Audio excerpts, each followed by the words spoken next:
ಕಾರ್ಯಕ್ರಮವನ್ನು ಆರಂಭಿಸ್ತಿದ್ದೇವೆ. ಯಾವುದೇ ಒಂದು ಸಂಸ್ಥೆ ಯಶಸ್ಸಿನ ಉತ್ತುಂಗಕ್ಕೆ ಏರಬೇಕಾದರೆ ಆ ಸಂಸ್ಥೆಯ ಆಡಳಿತ ಮಂಡಳಿ ಯಾವುದೇ ಸಮಾರಂಭ ನಡೆಯಬೇಕಾದರೆ ಪ್ರಾಯಶಃ ದೇವರ ನಾಮ ಸ್ಮರಣೆ ಅನಿವಾರ್ಯ. ಈ ಕಾರ್ಯಕ್ರಮವನ್ನು ನಡೆಸುತ್ತಿದ್ದ ನಾಯಕ ದೇವಗಣನಾಯಕ ಪಾಲಕ ದೇವಗಣನಾಯಕ ಪಾಲಕ ಮೂಷಿಕ ವಾಹನ ದೋಷ ವಿನಾಶ ಮೂಷಿಕ ವಾಹನ ದೋಷ ವಿನಾಶ. ವಾರ್ಷಿಕ ವರದಿ ಮತ್ತು ಲೆಕ್ಕಪತ್ರ ಮಂಡನೆಯ ಈ ಒಂದು ಕಾರ್ಯಕ್ರಮದಲ್ಲಿ ಬಂದಂಥ ತಮ್ಮೆಲ್ಲರನ್ನು ಸ್ವಾಗತಿಸಲು ನಾನು ತುಂಬ ಸಂತೋಷ ಪಡ್ತಿದ್ದೇನೆ. ನಮ್ಮ ಈ ಸಂಸ್ಥೆಯ ಸರ್ವತೋಮುಖ ಅಭಿವೃದ್ಧಿಗೆ ಶ್ರಮಿಸುತ್ತಿರುವ ನಮ್ಮ ಸಂಘದ ಅಧ್ಯಕ್ಷರಾದ ಯು ಸುಬ್ಬರಾವ್ ಅವರನ್ನು ನಾನು ಆತ್ಮೀಯವಾಗಿ ಸ್ವಾಗತಿಸಿದ್ದೇನೆ. 2023-24ನೇ ಸಾಲಿನ ವಾರ್ಷಿಕ ಮಹಾಸಭೆಯು ದಿನಾಂಕ 21/9/2024 ಶನಿವಾರ ಸಂಜೆ ಗಂಟೆ 3:30ಕ್ಕೆ ಸರಿಯಾಗಿ ಉಡುಪಿ ಕಿನ್ನಿಮುಲ್ಕಿಯ ಶ್ರೀ ವೀರಭದ್ರ ದೇವಸ್ಥಾನದ ಪ್ರಾಂಗಣದಲ್ಲಿ ಜರುಗಲಿರುವುದು. ಮಾನ್ಯ ಸದಸ್ಯರು ಸಕಾಲದಲ್ಲಿ ಹಾಜರಿದ್ದು ಸಭೆಯ ನಡಾವಳಿಗಳಲ್ಲಿ ಭಾಗಿಗಳಾಗಬೇಕಾಗಿ ವಿನಂತಿ. ಅಪರಾಹ್ನ ಗಂಟೆ 3:30ಕ್ಕೆ ಸರಿಯಾಗಿ ಉಡುಪಿ ಕಿನ್ನಿಮುಲ್ಕಿಯ ಶ್ರೀ ವೀರಭದ್ರ ದೇವಸ್ಥಾನದ ಪ್ರಾಂಗಣದಲ್ಲಿ ಸಹಕಾರಿಯ ಅಧ್ಯಕ್ಷರಾದ ಶ್ರೀ BG ಸುಬ್ಬರಾವ್ ಇವರ ಅಧ್ಯಕ್ಷತೆಯಲ್ಲಿ ಜರುಗಿತು. ಸಹಕಾರಿಯ ಸದಸ್ಯ ಶ್ರೀ ರಾಮಚಂದ್ರ ಉಪಾಧ್ಯಾಯ ಇವರು ಪ್ರಾರ್ಥನೆಯೊಂದಿಗೆ ಕಾರ್ಯಕ್ರಮವು ಆರಂಭವಾಯಿತು. ಆರಂಭದಲ್ಲಿ ವರದಿ ಸಾಲಿನಲ್ಲಿ ನಿಧನರಾದ ಸಹಕಾರಿಯ ಮಾಜಿ ನಿರ್ದೇಶಕ ಶ್ರೀ ಪಾಂಡು ಪೂಜಾರಿ, ಹಿರಿಯ ಪ್ರೆಸ್ ಉದ್ಯಮಿ ಶ್ರೀ ಸುಂದರ ಶೆಟ್ಟಿ, ಸದಸ್ಯ ಶ್ರೀ ಗಿಲ್ಬರ್ಟ್ ಡಿಸೋಜಾ ಇವರಿಗೆ ಶ್ರದ್ಧಾಂಜಲಿ ಅರ್ಪಿಸಲಾಯಿತು. ಮಾಹಿತಿಯನ್ನು ಉಳ್ಳಂತಹ ಪುಸ್ತಕವನ್ನು ನಾವು ಎಲ್ಲರಿಗೂ ಅಂಚೆ ಮೂಲಕ ಕಳಿಸಿದ್ದೇವೆ. ಎಲ್ಲರ ಹತ್ರ ಉಂಟಂತೆ ನಾವು ಭಾವಿಸ್ತೇವೆ. ನಮ್ಮ ವಾರ್ಷಿಕ ವರದಿ ಪುಟ ಸಂಖ್ಯೆ 2, 3 ಮತ್ತು 4, 5, 6ನೇ ಪುಟದ ತನಕ ಉಂಟು. ದಯವಿಟ್ಟು ಓದಿದ್ರೆ ಏನಾದರೂ ಕೇಳಲಿಕ್ಕಿದ್ರೆ ಕೇಳ್ಬೋದು. ಅವರು ನೀಡಿದಂತೆ ಅದನ್ನು ಪುಟ ಸಂಖ್ಯೆ 9, 10, 11, 12ನೇ ಪುಟಗಳಲ್ಲಿ ಬ್ಯಾಲೆನ್ಸ್ ಶೀಟ್ ಮತ್ತು ಪ್ರಾಫಿಟ್ ಆ್ಯಂಡ್ ಲಾಸ್ ಅಕೌಂಟ್ ಎರಡನ್ನು ನಾವು ಎಲ್ಲರಿಗೂ ಕಳಿಸಿಕೊಟ್ಟಿದ್ದೇವೆ. ಅದರಲ್ಲಿ ಏನಾದರೂ ಲೋಪದೋಷ ಕೇಳಲಿಕ್ಕಿದ್ರೆ ಕೇಳಲಿಕ್ಕೆ ಅವಕಾಶ. ಸಹಕಾರಿ ವರದಿ ಸಾಲಿನಲ್ಲಿ 50,95,211 ರೂಪಾಯಿ 40 ಪೈಸೆಯಷ್ಟು ಲಾಭವನ್ನು ನಾವು ಗಳಿಸಿದ್ದೇವೆ. ಸಹಕಾರಿಯ ಶೈಕ್ಷಣಿಕ ಅಭಿವೃದ್ಧಿ ನಿಧಿಗೆ 75,000, ಸಿಬ್ಬಂದಿ ಕಲ್ಯಾಣ ನಿಧಿಗೆ 25,000, ಒಟ್ಟಿಗೆ 50,95,211 ರೂಪಾಯಿ 40 ಪೈಸೆ. ಸಂಖ್ಯೆಯನ್ನು ಹೆಚ್ಚುಗೊಳಿಸಲು ಈಗಾಗಲೇ ಕ್ರಮವಹಿಸಲಾಗಿದೆ. ಮುಂದಕ್ಕೆ ಈ ನ್ಯೂನತೆಯನ್ನು ಸರಿಪಡಿಸಲಾಗುವುದು.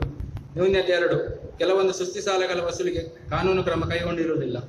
ಉತ್ತರ: ಕೆಲವು ವೈಯಕ್ತಿಕ ಸುಸ್ತಿ ಸಾಲಗಳ ವಸೂಲಿಯು ಪ್ರಗತಿಯಲ್ಲಿದ್ದು ವಸೂಲಿಯಾಗಬೇಕಾದ ಮೊತ್ತವು ಸಣ್ಣ ಪ್ರಮಾಣದಲ್ಲಿ ಇರುವುದರಿಂದ ಕಾನೂನು ಕ್ರಮವನ್ನು ಜರುಗಿರುವುದಿಲ್ಲ.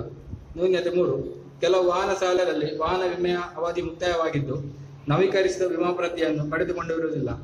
ಉತ್ತರ: ವಾಹನ ಸಾಲದ ಗ್ರಾಹಕರಿಗೆ ಈ ಕುರಿತು ಸೂಚನೆಯನ್ನು ನೀಡುತ್ತಿದ್ದು ಸದರಿ ವಾಹನಗಳ ವಿಮಾ ಪ್ರತಿಯನ್ನು ಪಡೆಯಲು ಕ್ರಮವಿಡಲಾಗಿದೆ. 50 ರೂಪಾಯಿ ಹೆಚ್ಚುವರಿ ಖರ್ಚಾಗಿದೆ.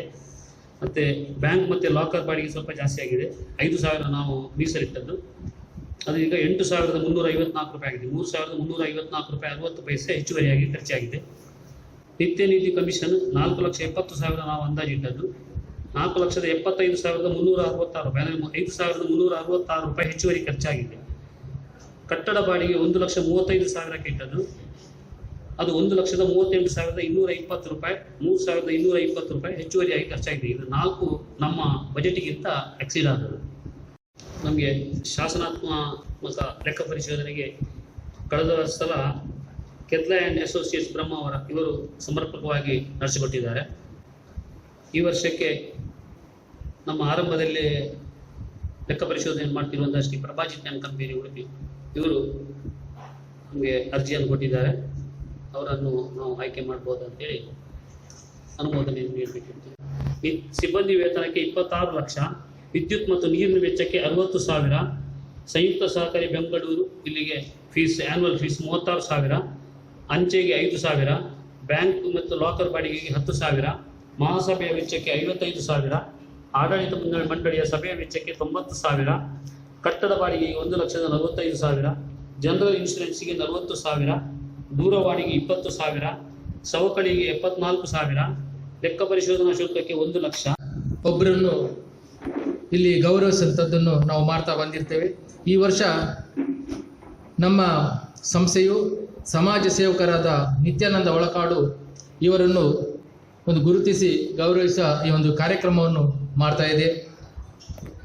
ನಿಮಗೆಲ್ಲರಿಗೂ ಕೂಡ ನಿತ್ಯನ್ನ ಪರಿಚಿತರೇ, ಆದರೂ ಅವರ ಒಂದು ಬಯೋಡಾಟವನ್ನು ನಾವು ಇಲ್ಲಿ ಹೇಳಲೇಬೇಕಾಗ್ತದೆ. ಸಮಾಜ ಸೇವಕ ನಿತ್ಯಾನಂದ ಒಳಕಾಡು ಅವರು ಆಪತ್ ಬಾಂಧವರು, ಅದೇ ರೀತಿ ಜೀವರಕ್ಷಕರು, ಸಾರ್ವಜನಿಕ ವಲಯದಲ್ಲಿ ಬಣ್ಣನೆಗೆ ಪಾತ್ರರಾದರು ಕೂಡ ಇವರು. ಒಳಕಾಡು ಅವರು ದಿವಂಗತ ರಾಮ ದೇವಾಡಿಗ ಮತ್ತು ಶ್ರೀಮತಿ ಕಲ್ಯಾಣಿ ದಂಪತಿಗಳ ಪುತ್ರರಾಗಿ ಉಡುಪಿ ನಗರದ ಒಳಕಾಡಿನಲ್ಲಿ 10/7/1956 ಜನಿಸಿದರು. ವಿದ್ಯಾಭ್ಯಾಸ ನಂತರ ರಿಕ್ಷಾ ಚಾಲನೆ, ಅದೇ ರೀತಿ ಆ ನಂತರ ನಿತ್ಯ ಸರ್ವಿಸಸ್ ಎಂಬ ಉದ್ಯಮವನ್ನು ಪ್ರಾರಂಭಿಸಿದರು. ನಂತರ ರಾಜಕೀಯ ಕ್ಷೇತ್ರವನ್ನು ಪ್ರವೇಶ ಮಾಡಿ ಉಡುಪಿ ನಗರಸಭೆ ಚುನಾವಣೆಯಲ್ಲಿ ಪಕ್ಷೇತರ ಅಭ್ಯರ್ಥಿಯಾಗಿ ಒಳಕಾಡು ವಾರ್ಡಿನಿಂದ ಸ್ಪರ್ಧಿಸಿ ಗೆಲುವನ್ನು ಕೂಡ ಸಾಧಿಸಿರುತ್ತಾರೆ. ಆ ಮೂಲಕವಾಗಿ ಜನಸೇವೆಯಲ್ಲಿ ನಿರತರಾದವರು. ನಂತರದ ದಿನಗಳಲ್ಲಿ ರಾಜಕೀಯ ಕ್ಷೇತ್ರದಿಂದ ದೂರವಾಗಿ ಯಾವುದೇ ಫಲಾಪೇಕ್ಷೆ ಇಲ್ಲದೆ ಸಮಾಜ ಸೇವೆಯಲ್ಲಿ ನಿರತರಾದವರು. ಈ ಸಮಾಜ ಸೇವೆಯನ್ನು ನಮ್ಮ ಸಂಸ್ಥೆಯು ಗುರುತಿಸಿ ಅವರಿಗೆ ನಮ್ಮ ಸಂಸ್ಥೆಯಿಂದ ಒಂದು ಗೌರವವನ್ನು ನಾವು ನಿಮ್ಮೆಲ್ಲರ ಪರವಾಗಿ ನೀಡುತ್ತಿದ್ದೇವೆ. ಇವತ್ತಿನ ನಮ್ಮ ಸಮಾಜ ಸೇವಕ ನಿತ್ಯಾನಂದ ಒಳಕಾಡು ಇವರೇ. ವಂದನೆಗಳು.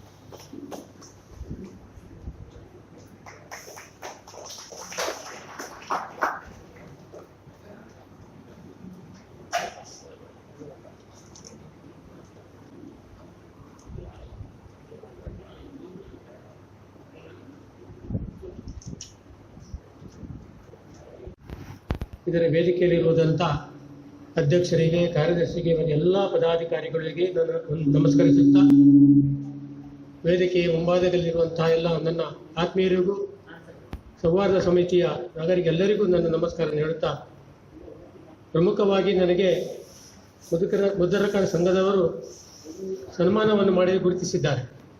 ಅದಕ್ಕೆ ನಾನು ಅವರಿಗೆ, ನಮ್ಮ ಎಲ್ಲ ಸಮಿತಿಯವರಿಗೆ ನಾನು ಅಭಿನಂದನೆಯನ್ನು ಕೊಡ್ತೇನೆ. ಯಾಕಂತ ಹೇಳಿದ್ರೆ, ನಾವು ಮಾಡಿದ ಸೇವೆಯನ್ನು ಗುರುತಿಸಿ ಎಲ್ಲರೂ ಕೂಡ ಇತ್ತೀಚೆಗೆ ನನಗೆ ಅಯೋಧ್ಯೆಯಲ್ಲೂ ಕೂಡ ಪೇಜಾವರ ಸ್ವಾಮೀಜಿಯವರ ನೇತೃತ್ವದಲ್ಲಿ ಮಾಜಿ MLA ರಘುಪತಿ ಭಟ್ ಹಾಗೂ ಎಲ್ಲರ ನೇತೃತ್ವದಲ್ಲಿ ನಮಗೆ ಅಯೋಧ್ಯೆಯಲ್ಲಿ ಬಹಳ ಒಂದು ಅದ್ಧೂರಿಯಾದಂಥ ಸನ್ಮಾನವನ್ನು ಮಾಡಿದ್ದು. ಯಾಕಂತ ಹೇಳಿದ್ರೆ, ನಾವು ಸತ್ಯವಾಗಿ ಹೇಳುವುದಾದರೆ ನಾನು ಕಸದ ತೊಟ್ಟಿಯಲ್ಲಿದ್ದವು. ನನಗೆ ಈ ಸ್ಥಾನಮಾನ ಕೊಟ್ಟದಕ್ಕೆ ನಾನು ಎಲ್ಲರಿಗೂ ನನ್ನ ಅಭಿನಂದನೆ. ಈಗಾಗಲೇ ನಾನು ಬಹಳಷ್ಟು 10-20 ಸಾವಿರಕ್ಕಿಂತ ಮಿಕ್ಕಿ ರೋಗಿಗಳನ್ನು ನಾನು ಆಸ್ಪತ್ರೆಗೆ ದಾಖಲು ಮಾಡಿ, ಅಲ್ಲದೆ ಅವರ ಮನೆಯವರಿಗೆ ಕಳಿಸಿ, ಅಲ್ಲದೆ ಅವರಿಗೆ ಕೆಲಸವನ್ನು ಕೊಡಿಸುವಂಥ ಕೆಲಸ ಮಾಡಿ, ಇಲ್ಲದೆ ಅವರಿಗೆ ಆಶ್ರಮಕ್ಕೆ ಕಳಿಸುವಂಥ ಕೆಲಸವನ್ನು ನಾನು ಇತ್ತೀಚೆಗೆ ಮಾಡ್ತಿದ್ದೆ.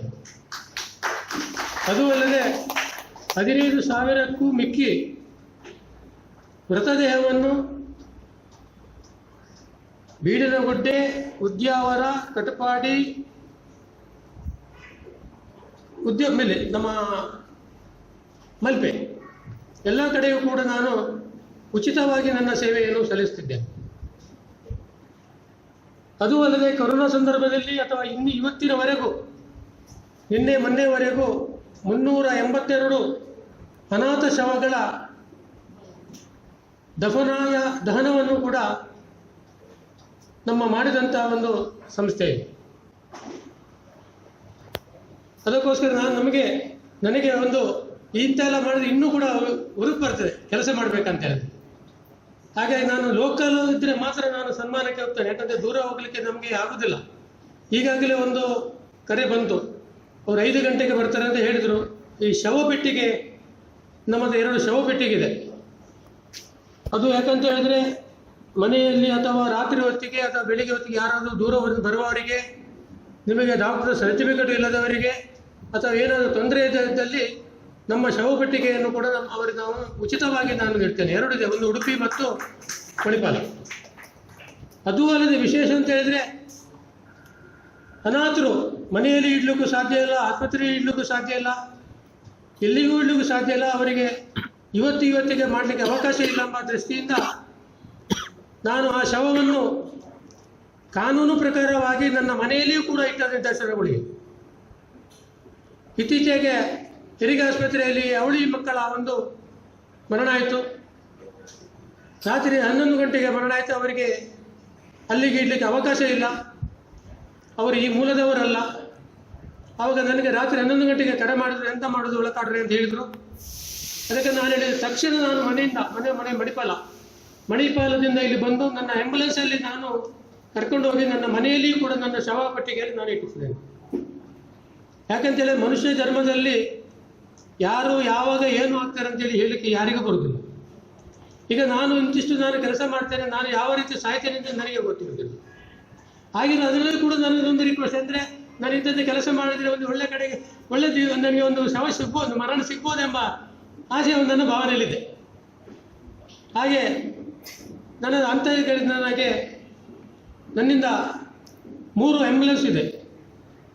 ಒಂದು ಮಣಿಪಾಲ, 2ನೇದಾಗಿ ಹರ್ಕಳ, ಹಿರಿಯಡ್ಕ, ಆ ಕಡೆ ಇನ್ನೊಂದು ಕಾರ್ಕಳದಲ್ಲಿ 3 ಆ್ಯಂಬುಲೆನ್ಸನ್ನು ನಾನು ಉಚಿತವಾಗಿ ನಾನು ಇಟ್ಟಿದ್ದೇನೆ. ಈ ಉಡುಪಿಯ ಏನು ಆ್ಯಂಬುಲೆನ್ಸ್ ಇದೆ ಅದನ್ನು ನಾನೇ ನಿರ್ವಹಣೆ ಮಾಡ್ತೇನೆ. ಅದರಲ್ಲಿ ಯಾವ ಶವವಿರಲಿ, ಕೊಳೆತ ಶವ ಇರಲಿ, ಏನೇ ಇರಲಿ, ಅದನ್ನು ನಾನೇ ನಿರ್ವಹಣೆ ಮಾಡಿ ಇರ್ತೇನೆ. ಯಾಕಂತ ಹೇಳಿದ್ರೆ ಕೆಲವೆಲ್ಲ ನಾನು ನಿಮ್ಮ ಗಮನಕ್ಕೆ ತರಬೇಕು. ಕೆಲವೊಮ್ಮೆ ಒಂದು ಬಾರಿ ಕುಂಜುಬೆಟ್ಟೆಯಲ್ಲಿ ಓಕೋಡೆ ಟವರ್ನಲ್ಲಿ ಒಬ್ಬರು ವಿದ್ಯಾರ್ಥಿ ನೇಣು ಬಿಗಿದುಕೊಂಡು ಆತ್ಮಹತ್ಯೆ ಮಾಡಿಕೊಂಡಿದ್ರು. ಆವಾಗ ಏನು ಮಾಡೋದು ಅಂತ ಹೇಳಿದರೆ, ಈ ಇಲಾಖೆಯವರು ಏನು ಇದ್ರೂ ಕೂಡ ನನ್ನನ್ನೇ ಕರೆಯುವಂಥದ್ದು. ಆವಾಗ ಆ ನೇಣು ಬಿದ್ದದನ್ನು ನಾನು ತೆಗಿಬೇಕಾದ್ರೆ ಅದರಲ್ಲಿ ಕೆಲವೆಲ್ಲ ನ್ಯೂನತೆ ಇದೆ, ಕೆಲವೆಲ್ಲ ಈ ಗುಳ್ಳೆ ಬರುವಂಥದ್ದೆಲ್ಲ ಹೊಡೆದು ಎಲ್ಲ ತೆಗಿಬೇಕಾಗ್ತದೆ. ಆವಾಗ ಅದು ಏನೋ ಒಂದು ತಪ್ಪಿ ಒಂದು ಕಡೆ ಸಿಕ್ಕಿಬಿದ್ದಿತ್ತು. ಅದನ್ನು ಕಟ್ ಮಾಡಿ ತೆಗೆಯುವಾಗ ಅದು ಶೇಕಿಗೆ ಅದು ಏನು ಒಳಗಿದ್ದ ಗುಳ್ಳೆ ಹೊಡೆದು ನನ್ನ ಮುಖಕ್ಕೆ ಬಿದ್ದಿತ್ತು. ಆದರೂ ಕೂಡ ನಾನು ಚಿಂತೆ ಮಾಡಲಿಲ್ಲ ಅಥವಾ ಯಾವುದೋ ರೀತಿಯ ಒಂದು ಟೆನ್ಷನ್ನು ಮಾಡಿಕೊಳ್ಳಿಲ್ಲ. ಮುಖವನ್ನು ತೊಳೆದೇ ಹಾಗೆ ಬಂದೆ. ಅದೇ ಒಂದು ರಿಪೋರ್ಟ್ ಒಂದು 2 ತಿಂಗಳಿಂದ ರಿಪೋರ್ಟ್ ಬಂತು, ಅವನಿಗೆ ಏನೋ ಒಂದು ಕಾಯಿಲೆ ಇದೆ ಅಂತೇಳಿ ಬಂತು. ಆವಾಗ ನನಗೆ ಸ್ವಲ್ಪ ಮನಸ್ಸಿಗೆ ಸ್ವಲ್ಪ ಏನೋ ಆಯಿತು. ಡಾಕ್ಟರ್ ಹತ್ರ ಹೋದೆ, ಚೆಕ್ ಮಾಡಲಿಕ್ಕೆ ಒಂದು ಬ್ಲಡ್ ರಿಪೋರ್ಟ್ ಮಾಡಿ ಹೀಗೆ ಆಗಿದೆ ಅಂತ ಹೇಳಿದೆ. ಅದಕ್ಕೆ ಅವರು ನನಗೆ ಹೇಳಿದರು, ಈ ಮರಣಾದ ನಂತರ ಯಾವ ಕಾಯಿಲೆ ಇದ್ದರೂ ಕೂಡ ಅದರಲ್ಲಿ ಅಣುಗಳು ನಿಮಗೆ ಬರುವುದಿಲ್ಲ, ಆದರೂ ಕೂಡ ನನಗೆ ನೀವು ಒಂದು ಮಾಡಿಕೊಡ್ಬೇಕಂತ ಹೇಳುವಾಗ ಆ ಟೆಸ್ಟ್ ಬರುವಾಗ ನನಗೆ ಅದರಲ್ಲಿ ಏನೂ ಕಂಡು ಬಂದಿಲ್ಲ. ಯಾಕಂತ ಹೇಳಿದರೆ ನಾನು ಮಾಡುವಂಥ ಕೆಲಸ ಒಳ್ಳೆ ಕೆಲಸವನ್ನು ಮಾಡಿದ್ದೇನೆ. ಆದರೆ ಅವನು ಬಹಳಷ್ಟು ಶ್ರೀಮಂತ, ಕೋಟಿಗಟ್ಟಲೆಯ ಒಂದು ಇದ್ದವರು. ಅವರ ಮನೆಯವರು ಬಂದು ಅವರನ್ನು ಮತ್ತೆ ಅವರ ಮೃತದೇಹವನ್ನು ವಿಮಾನದಲ್ಲಿ ಅವರಿಗೂ ಕರ್ಕೊಂಡು ಹೋಗಿದ್ದಾರೆ. ಅವರು ಮಣಿಪಾಲದಲ್ಲಿ ಏನೋ ಸ್ಟೂಡೆಂಟ್ ಆಗಿದ್ದರು.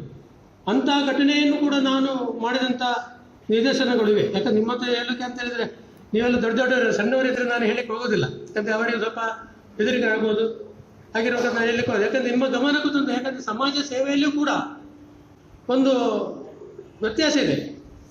ಈ ಕೊರೋನಾ ಸಂದರ್ಭದಲ್ಲಿ ನನಗೆ ಕೊರೋನಾ 2 ಬಾರಿ ಬಂದಿತ್ತು. 2 ಬಾರಿ ಬರುವಾಗ ಒಂದು ಬಾರಿ ನನಗೆ ಸೀರಿಯಸ್ ಆಗಿ, ಒಂದು ಬಾರಿ ಆದರ್ಶದಲ್ಲಿದ್ದೆ, 92,000 ಬಿಲ್ ಆಯಿತು. ಅದನ್ನು ನಮ್ಮ ಮಾನ್ಯ ಜಿಲ್ಲಾಧಿಕಾರಿಯವರ ಹೇಳಿಸಿ ಅದನ್ನು ಬಿಡಿಸಿದೆ. ಇನ್ನೊಂದು ಬಾರಿ ಕೊರೋನಾ ಆಗಿತ್ತು, ಪಿತ್ತಕೋಶದ ಪ್ರಾಬ್ಲಮ್ ಅಂತ ಮಣಿಪಾಲಕ್ಕೆ ಅಡ್ಮಿಟ್ ಆದೆ.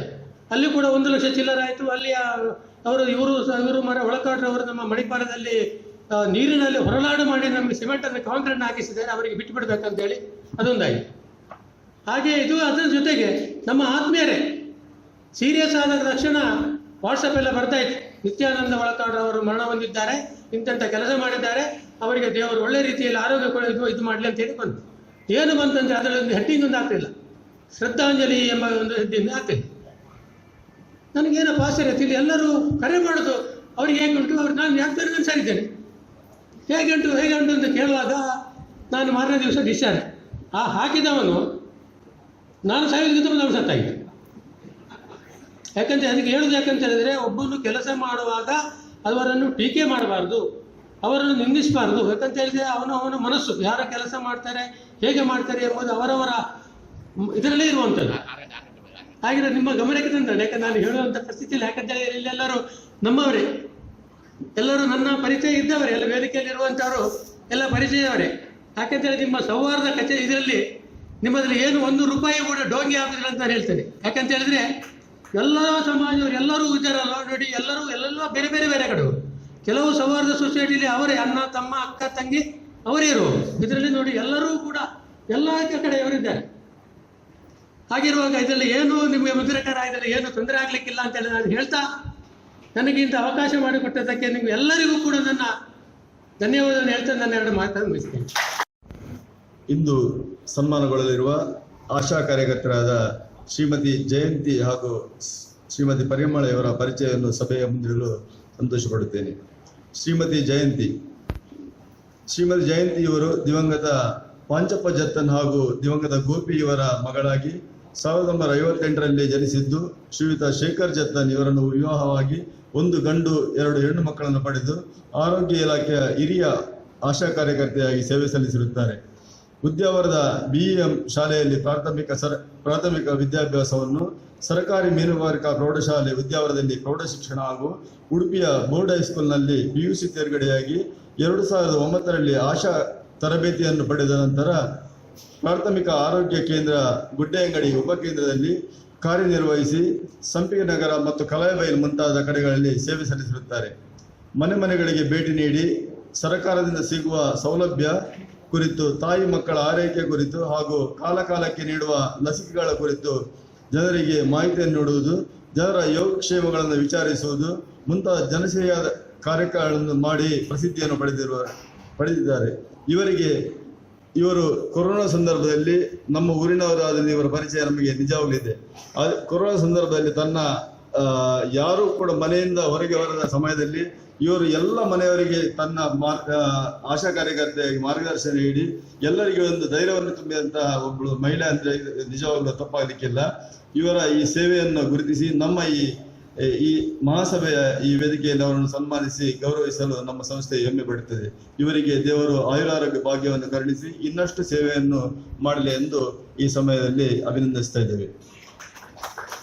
ಶ್ರೀಯುತ ಶ್ರೀನಿವಾಸ ಹಾಗೂ ಕಮಲಮ್ಮ ಇವರ ಮಗಳಾಗಿ 1954ರಲ್ಲಿ ಜನಿಸಿದ ಶ್ರೀಮತಿ ಪರಿಮಳ ಇವರು ಉಡುಪಿ ಜಿಲ್ಲೆಯ ಬ್ರಹ್ಮಾವರ ತಾಲೂಕಿನ ಒಡ್ಡರ್ಸೆ ಗ್ರಾಮದ ನಿವಾಸಿಯಾಗಿದ್ದು, ವಿದ್ಯಾನಿಕೇತನ ಆಂಗ್ಲ ಮಾಧ್ಯಮ ಶಾಲೆಯಲ್ಲಿ SSLC ತೇರ್ಗಡೆಯಾಗಿ 1974ರಲ್ಲಿ ಶ್ರೀ ಮಂಜು ಪೂಜಾರಿ ಅವರನ್ನು ವಿವಾಹವಾಗಿ 2 ಗಂಡು ಹಾಗೂ 1 ಮಗಳನ್ನು ಪಡೆದು ಸುಖಿ ಸಂಸಾರ ನಡೆಸುತ್ತಿದ್ದಾರೆ.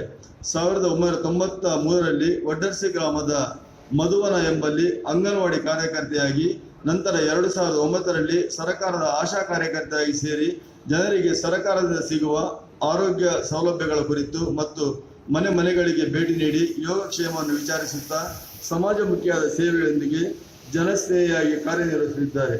ಈ ಕುರಿತು ಅವರಿಗೆ ಇನ್ನೂ ಹೆಚ್ಚಿನ ಆಯುರಾರೋಗ್ಯ ಐಶ್ವರ್ಯವನ್ನು ಭಗವಂತನ ಕರುಣಿಸಲಿ ಎಂದು ಪ್ರಾರ್ಥಿಸುತ್ತಾ ನಮ್ಮ ಸಹಕಾರದಿಂದ ಗೌರವ ಸನ್ಮಾನವನ್ನು ನೀಡುತ್ತಿದ್ದೇವೆ.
ಕಾರ್ಯವೈಖರಿಯನ್ನು ನೋಡಿ ನೀವು ಸಂತೋಷಗೊಂಡು ನಮ್ಮನ್ನು ಸನ್ಮಾನಿಸಿದ್ದಕ್ಕಾಗಿ ನಾವು ಮೊದಲು ನಿಮಗೆ ಆಭಾರಿಯಾಗಿದ್ದೇವೆ.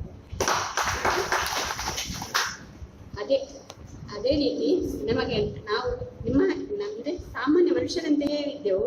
ನಮ್ಮನ್ನು ನಮ್ಮ ಆಶಾ ಮೆಂಟರ್ಸ್ ಅವರು ಅಂದರೆ ನಮ್ಮನ್ನು ಮಕ್ಕಳಂತೆಯೇ ನಮಗೆ ತರಬೇತಿಯನ್ನು ಕೊಟ್ಟು 21 ದಿವಸದ ತರಬೇತಿಯನ್ನು ಕೊಟ್ಟು ಅಲ್ಲಿ ಅಂದರೆ ಸಣ್ಣ ಮಕ್ಕಳನ್ನು ತರಬೇತಿ ಕೊಟ್ಟು ಪ್ರಿಪೇರ್ ಮಾಡೋದು ತುಂಬ ಈಸಿ ಕೆಲಸ. ಆದರೆ ಮದುವೆಯಾಗಿ ಮಕ್ಕಳಾದವರನ್ನು ತರಬೇತಿ ಕೊಡೋದಂದರೆ ಅವರ ತಲೆಯಲ್ಲಿ ತುಂಬ ಇರ್ತದೆ. ಅಂಥವರಿಗೆ ತರಬೇತಿಯನ್ನು ಕೊಟ್ಟು ನಮ್ಮನ್ನು ಸಮಾಜಮುಖಿಯಾಗಿ ಒಂದು ಸೇವೆಯನ್ನು ಮಾಡಬೇಕು ಅಂತ ಹೇಳಿ ತಯಾರು ಮಾಡಿದಾರಲ್ಲ ಆ ನಮ್ಮ ಆಶಾ ಮೆಂಟರ್ಸ್, ಜಿಲ್ಲಾ ಆಶಾ ಮೆಂಟರ್ ಆದ ರೇಟಾ ಮೇಡಮ್ ರವರು ಹಾಗೂ ತಾಲೂಕು ಆಶಾ ಮೆಂಟರ್ಸ್ ರವರು, ಅವರಿಗೆ ನಾನು ಎಲ್ಲರ ಪರವಾಗಿ ಆಭಾರಿಯಾಗಿದ್ದೇನೆ. ಅದೇ ರೀತಿ ನಮ್ಮ ಕಾರ್ಯವೈಖರಿ ಅಂತ ಹೇಳಿದ್ರೆ ನಮ್ಮ ಊರಿನವರೇ ಆದ ಸಂತೋಷ್ ಕುಮಾರ್ ಇದ್ದಾರೆ, ಅವರಿಗೆ ಗೊತ್ತುಂಟು. ಹಾಗೆ ನಾವು ಬೆಳಿಗ್ಗೆ ನಮ್ಮ ದಿನನಿತ್ಯದ ಕೆಲಸಗಳನ್ನು ಮುಗಿಸಿ ಮನೆ ಮನೆ ಭೇಟಿಗೆ ಹೋಗುತ್ತೇವೆ. ಮನೆ ಮನೆ ಭೇಟಿಯಲ್ಲಿ ಮನೆ ಜನರ ಆರೋಗ್ಯ ಕ್ಷೇಮ ವಿಚಾರಿಸುತ್ತೇವೆ, ತಾಯಿ ಮಕ್ಕಳ ಕ್ಷೇಮ ವಿಚಾರಿಸುತ್ತೇವೆ. ಗರ್ಭಿಣಿಯರಿದ್ದರೆ ಅವರಿಗೆ ಅಗತ್ಯವಾಗಿ 3 ತಿಂಗಳೊಳಗೆ ತಾಯಿ ಕಾರ್ಡ್ ಅಂತ ಹೇಳಿ ತಗೊಳ್ಬೇಕು. ಅಂದರೆ ಅವರು ಗಂಡಾಂತರ ಗರ್ಭಿಣಿಯ ಏನು ಅಂತೇಳಿ ನಮ್ಗೆ ಗೊತ್ತಾಗಬೇಕು. ಅವರಿಗೆ ಸಿಗುವಂತಹ ಏನೇನು ಹೇಳ್ತಾರೆ ಚಿಕಿತ್ಸೆಗಳೆಲ್ಲ ಸಿಗಬೇಕು. ಮತ್ತೆ ಲಸಿಕೆಗಳು ಆಗಿದೆಯಾ ಇಲ್ಲವೇ ಅಂತೇಳಿ ಮಕ್ಕಳಿಂದ ಹಿಡಿದು ಎಲ್ಲವನ್ನು ನೋಡಿಕೊಳ್ಳುವಂತಹ ಜವಾಬ್ದಾರಿ ನಮ್ಮದಾಗಿರ್ತದೆ. ಮತ್ತು ಸಮಾಜದಲ್ಲಿ ಯಾವುದೇ ಸಾಂಕ್ರಾಮಿಕ ರೋಗಗಳಿರಲಿ ಅದನ್ನು ಕೂಡ ಅದರ ಬಗ್ಗೆ ಸರ್ವೆ ಮಾಡಲಿಕ್ಕೆ ಅಥವಾ ಅದನ್ನು ನಾವೆಲ್ಲ ಕಂಡುಹುಡುಕುವಂತಹ ಜವಾಬ್ದಾರಿ ಕೂಡ ನಮ್ಮದಾಗಿರ್ತದೆ. ಮತ್ತು ತುಂಬ ಮಾತಾಡಲಿಕ್ಕೆ ನಾನು ಇಷ್ಟಪಡೋದಿಲ್ಲ. ಈಗ ಸದ್ಯಕ್ಕಂತೂ ನಮ್ಮಲ್ಲಿ ಒಂದು ಕಾಲಾರ ಅಂತ ಹೇಳಿ ಎಲ್ರಿಗೂ ಗೊತ್ತಿರುವ ಹಾಗೆ ಹರಡ್ತಾ ಇದೆ. ಅದರ ಬಗ್ಗೆ ಮಾತ್ರ ಎಲ್ಲರೂ ಸ್ವಲ್ಪ ಜಾಗ್ರತೆ ವಹಿಸಿಕೊಳ್ಬೇಕಂತ ಹೇಳಿ ಜನರಿಗೂ ಹೇಳ್ತೇವೆ. ನಾವು ಈ ಸಭೆಯಲ್ಲೂ ಹೇಳಲಿಕ್ಕೆ ಇಷ್ಟಪಡ್ತೇನೆ. ಅದು ಒಂದು ಬ್ಯಾಕ್ಟೀರಿಯಾದಿಂದ ಬರುವಂತಹ ರೋಗ. ಅದನ್ನು ನಾವು ಮುಖ್ಯವಾಗಿ ಶುಚಿತ್ವದಿಂದ ತಡೆಗಟ್ಟಬಹುದು. ಈಗ ಬಯಲು ಶೌಚಾಲಯ ಇಲ್ಲ, ಆದ್ರೂ ಸಹ ಕೆಲವು ಕಡೆಗಳಲ್ಲಿ ಇದ್ದರೆ ಅಂಥದನ್ನು ನಾವು ನಿಲ್ಲಿಸಬೇಕು. ಮತ್ತೆ ನಾವು ಶೌಚಾಲಯಕ್ಕೆ ಹೋದ ಮೇಲೆ ನಾವು ನಮ್ಮ ಕೈಗಳನ್ನು ಚೆನ್ನಾಗಿ ತೊಳ್ಕೊಳ್ಬೇಕು. ನಾವು ಊಟ ಮಾಡೋದಕ್ಕಿಂತ ಮೊದಲು ಮತ್ತು ಮಕ್ಕಳಿಗೆ ಊಟ ಕೊಡುವುದಕ್ಕಿಂತ ಮೊದಲು ಅಡಿಗೆ ಮಾಡುವ ಎಲ್ಲ ರೀತಿಯನ್ನು ಶುಚಿತ್ವವನ್ನು ವಹಿಸಿ ಈ ರೋಗವನ್ನು ತಡೆಯಿದ್ದು ಈ ರೋಗ ಅಂತೇಳಿ ಎಲ್ಲವನ್ನು ಮುಖ್ಯವಾಗಿ ಶುಚಿತ್ವ ಇರಬೇಕು. ಮತ್ತೆ ಹೆಚ್ಚು ಮಾತಾಡಲಿಕ್ಕೆ ನಾನು ಇಷ್ಟಪಡೋದಿಲ್ಲ. ಅವಕಾಶ ಧನ್ಯವಾದ.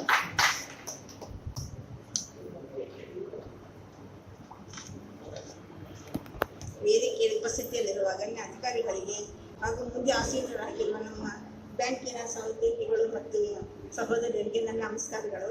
ನಾನು ಬ್ರಹ್ಮಾವರ ತಾಲೂಕು ಮಧುವನ ಅಂಗನವಾಡಿ ಕೇಂದ್ರದಲ್ಲಿ ಅಂಗನವಾಡಿ ಕಾರ್ಯಕರ್ತೆಯಾಗಿ 9 ವರ್ಷಗಳ ಕಾಲ ಕಾರ್ಯನಿರ್ವಹಿಸಿರುತ್ತೇನೆ. ತದನಂತರ 2009ರಲ್ಲಿ ಆಶಾ ಕಾರ್ಯಕರ್ತೆಯಾಗಿ 14 ವರ್ಷ ಕಾರ್ಯನಿರ್ವಹಿಸಿರುತ್ತೇನೆ. ಸ್ವೀಕರಿಸಬೇಕಾಗಿ ವಿನಂತಿ. ಇವರ ಪರಿಚಯವನ್ನು ಅಶೋಕ್ ಶೆಟ್ಟಿ ಅವರು ವಾಚಿಸಬೇಕಾಗಿ ವಿನಂತಿ.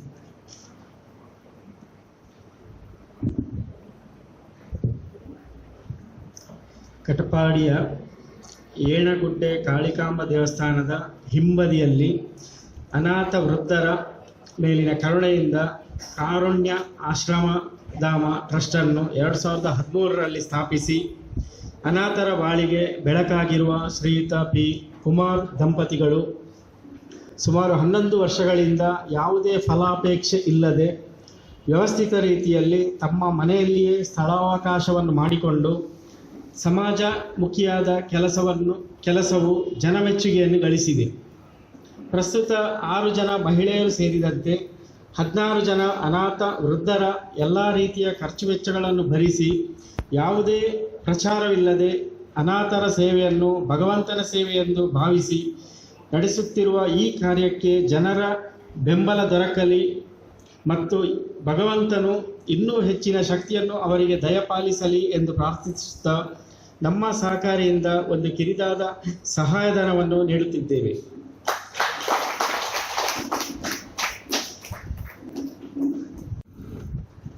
ತುಂಬ ಸಂತೋಷ ಆಗ್ತಾ ಇದೆ.